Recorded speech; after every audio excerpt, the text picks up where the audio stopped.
सहवादी महेंद्र प्रसाद गुप्ता जी को आज कैमूर जिला भगवान स्टूडियो पर पहुँचे हुई बहुत चीज़ की सारी चीज़ जानकारी मिली की अब दिखाएंगे भगवान मंडल स्टूडियो के पास चलते हैं जानकारी मिली की दिखाए कई कांडों के मामले की जानकारी दे रहे हैं भगवान स्टूडियो बता रहे बहुत चीज़ जानकारी दे रहे हैं भगवान स्टूडियो कैमूर में दिखा रहे हैं 2025 को एक सीओ गाँव के पास नहर में व्यक्ति सुधाकर तिवारी की डेड बॉडी मिली थी। इसके संदर्भ में उनके पिता द्वारा एक प्राथमिकी दर्ज कराई गई थी अपने गांव के 5 लोगों के विरुद्ध।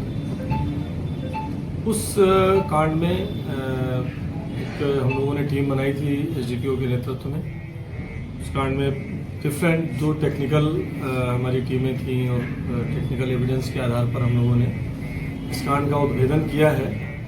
वस्तुतः इस घटना में मृतक के 2 भाइयों की ही भूमिका है।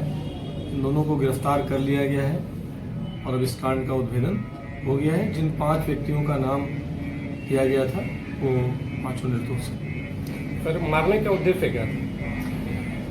इसमें जो हम लोगों ने अब तक एविडेंस मिला है, कुछ सीसीटीवी फुटेज हमें मिले हैं और पूछताछ स्थानीय लोगों के कुछ बयान मिले हैं। उसके आधार पर ये बात आई प्रकाश में कि जिस दिन ये घटना हुई है, जिस रात को, उसी दिन संध्या समय मृतक ने काफ़ी शराब पी ली थी और वो एक गांव में ही हल्ला गुल्ला कर रहा था। उसके परिजनों को जब ये पता चला तो वो उसको पकड़ करके लाए हैं। रास्ते में वो काफ़ी उपद्रव कर रहा था, उसके हाथ वाथ में इन लोगों ने बांधा है, धक्का मुक्की करके उसको घर में लाए।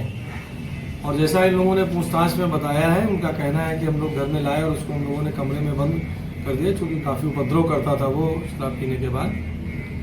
तो उसको कमरे में बंद करने के बाद हम लोग अपने कमरे में चले गए और परिवार के लोग और मिल है उस घर में, वहाँ चले गए।